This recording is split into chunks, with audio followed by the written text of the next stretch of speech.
At 75, Suzi Quattro finally speaks up about Chris Norman. Suzi Quattro was born Susan K. Quattro on June 3, 1950 in Detroit, Michigan. From the very start of her life, she showed an amazing natural gift for music, and this talent would eventually turn her into a famous name all around the world.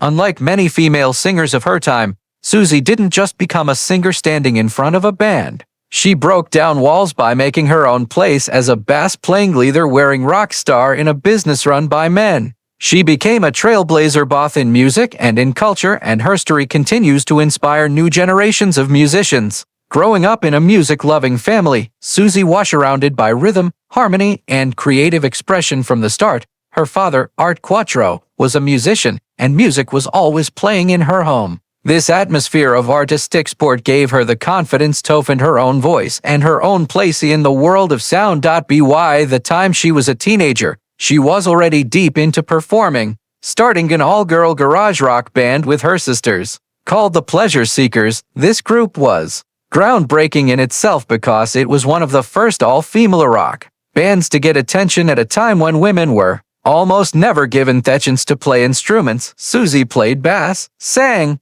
and showed off star power even at this young age, planting the seeds of the unique style that would soon make her stand out on an international stage. Her life and career took a big turn in the early 1970s when she was discovered by the famous British record producer Mickey Most, who saw in Suzi a spark of originality they believed could turn into stardom. She moved to the United Kingdom, a brave move that would turn out to be the life-changing choice of her career, while many American audiences were still unsure about accepting women in hard rock. The UK welcomed her with open arms. In 1973, Suzi burst into the public's eye with her huge hit single, Can the Can, a driving rock anthem that went straight to #1 on the UK charts and sold over 2 million copies worldwide. The song was a bold statement that Suzi was here to stay, and it locked in her reputation as a fearless rocker who wasn't afraid to take control of the stage. Throughout the 1970s, Suzi Quattro made herself one of top female figures in rock music. Songs such as 48 Crash, Devil Gated Drive, and The Wild One all became major international hits and showed off her signature combination of powerful vocals, punchy bass lines, and rebellious attitude. On stage, dressed in her trademark leather jumpsuit, she showed an image of strength, confidence, and independence that challenged old ideas of women in music. She wasn't happy to be a background figure or a novelty act. Suzi demanded respect as a serious musician, and she earned it. Her presence opened doors for countless women who would follow her in the rock and punk scenes, making her a true pioneer. In addition to her music career, Suzi also showed her versatility as a performer. By branching out into acting, she became familiar to American television audiences in the mid-1970s when she appeared as Leather Tuscadero in the hit sitcom Happy Days. This role gave her bigger recognition in the use and let her display her charisma a new medium while still staying true to her rock and roll identity. Her crossover success proved that she was more than just a singer. She was an entertainer with many different talents. Her contributions to music have not only been about chart success, but about influence. Suzi Quattro has been credited as a direct inspiration for later female rockers such as Joan Jett, Chrissy Hynde, Debbie Harry, and the Runaways. These artists have openly said that Suzi's courage and style gave them the permission and confidence to pursue their own careers in genres that were traditionally male-dominated. In this sense, Suzi's legacy is not just about the records she sold, but above cultural doors she opened for others. She became a role model without even realizing it, and in doing so, she shaped the sound and the look of rock music for generations. Even as the decades have passed, Suzi Quattro has never slowed down. She has continued to tour, record, and perform well into the 21st century, proving that her passion for music is as strong as ever. Albums like Back to the Drive, 2006, and No Control, 2019, showed that she could still make a dynamic, energetic music that connected with her fans. Her stage presence remains electric, and her voice continues to carry the same power and edge that first grabbed audiences in the 1970s. In the later chapters of her amazing career, Suzi Quattro proved once again that her passion for music and her ability to connect with audiences remain as strong as ever, rather than slowing down. She took on a new platform to share her love of rock and roll with listeners across the United Kingdom and beyond.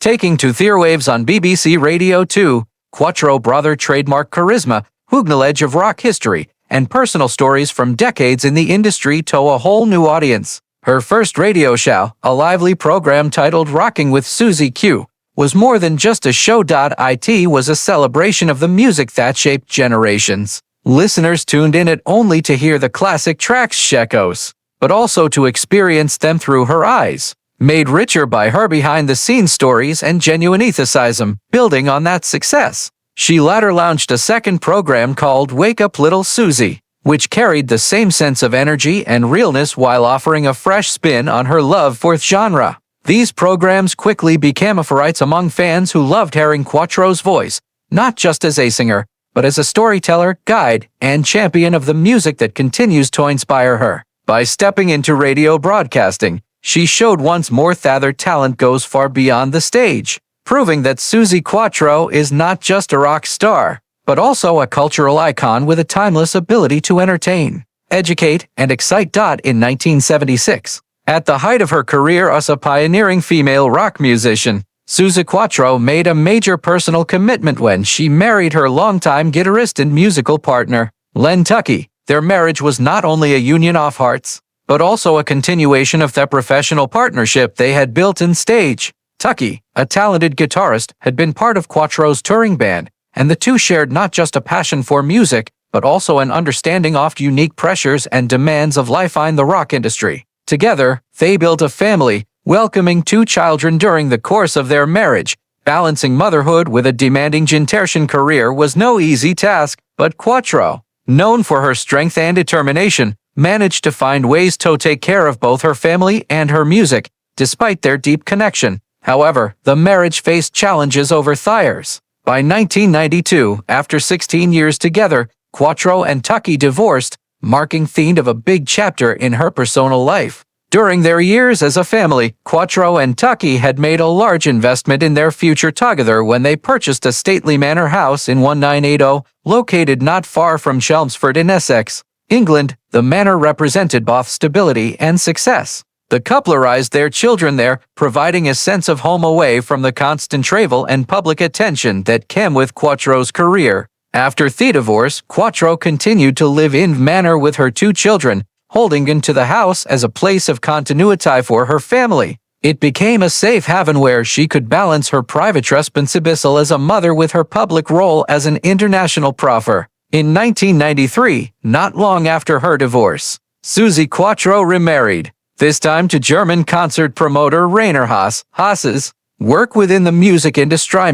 He understood the demands of Quatro's career, and their marriage offered her both companionship and professional support. By this time, Quatro was an established icon in rock music, admired around the world for breaking barriers for female musicians, and having a partner rooted in the business likely gave her a stabilizing influence. Family continuity played an important role in Quatro's life. In 2006, her daughter and grandchild returned to live in the Essex manor house, bringing back the family atmosphere that Quatro loved. The house once again echoed with the sounds of children, laughter, and day-to-day family life, softening the loneliness that comes when children grow up and begin their own independent lives. However, as time passed, her children eventually moved out again. By the end of 2008, Quatro admitted to experiencing what many parents do when their children leave home, empty nest syndrome. To cope with the transition, she temporarily put Essex Manor up for sale, showing both her desire for change and the emotional difficulty of keeping such a large family home when it no longer served the same purpose.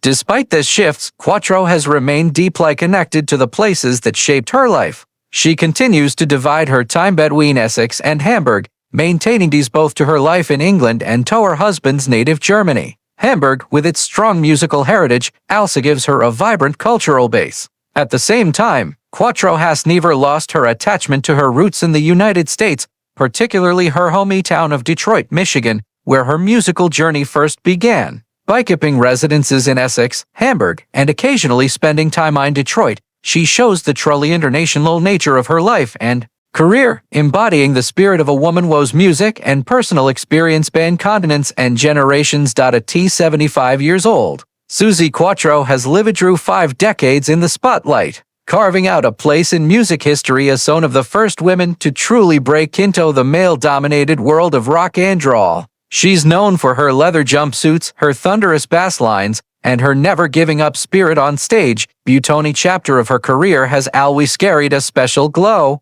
Her collaboration with Chris Norman of the band Smokey. For years, fans have wondered about the bond the two shared during and after the release of their 1978 worldwide hit duet, Stumblin In. Now, with the perspective of age and wisdom that comes from a long career, Quatro has finally opened up in more detail about what Chris Norman really meant to her, both personally and professionally. Chris was without question one of the easiest people ever worked with. Suzi explained there was no ego with him in this business. That's rare, especially when two people thrown together for a duet that neither of them expected to become such a huge hit. From the very first moment we started singing, there was a natural chemistry. It was almost effortless back in the late 1970s. Quatro was already well known as a solo star. Norman, meanwhile, was riding high with Smokey, who were known for their special blend of soft rock and folk-inspired pop. When producer Mike Chapman put the two of them together for Stumblin' In, the result was a surprise even to Quatro herself. We both thought it would just be another song, maybe a minor hit if we were lucky, she said. Neither of us expected it to go to number 4 on the Billboard Hot 100 in America and become a classic that people are still singing 45 years later. That's the magic of music. You never really know what's going to touch people. For Quatro, the experience wasn't only about selling records, but also about the connection with Norman as a fellow artist. She describes their time together in the studio as filled with laughter, respect, and a sense of shared adventure. Chris had this warmth about him. She said, "He wasn't just a great singer, he was a gentleman. He put me at ease immediately. I was used to being in control of my own music, but with Chris, it felt natural to share the spotlight. We weren't competing. We were creating something together, and that's why it worked." Fans of course have long wondered about whether there was more than just artistic chemistry between Quatro and Norman. Suzi has never denied the deep bond, but she also insists that it was a professional and platonic connection built on mutual respect.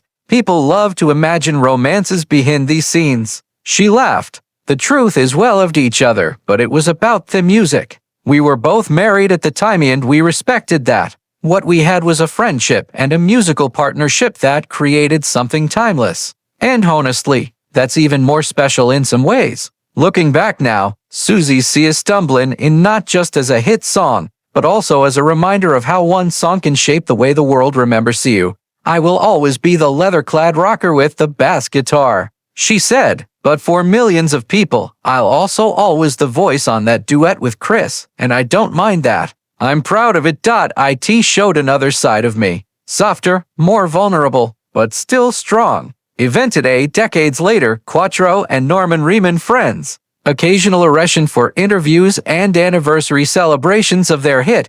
"Chris is one of those people you don't forget," she said lovingly. "When we see each other now, it's like no time has passed. We slip right back into that assy friendship we had in the studio those years ago. That's rare, and it's something I treasure," as she reflects on her journey. Quatro believes the duet carries an enduring message that resonates even more strongly now than it did in 1978. It's about love that's uncertain, about finding your way through something new and exciting, she explained. Everyone, no matter how old they are, can relate to stumbling into love or stumbling into something unexpected that changes your life. That's why the song lasts. At T75, Suzi Quattro continues to tour, record, and inspire new generations of musicians. But when asked to name one of the highlights of her career, she doesn't hesitate to place her collaboration with Chris Norman near the top. "That song was a gift," she said, "and Chris was part of that gift. I'll always be grateful for him for the music we made together and forth memories that have lasted a lifetime."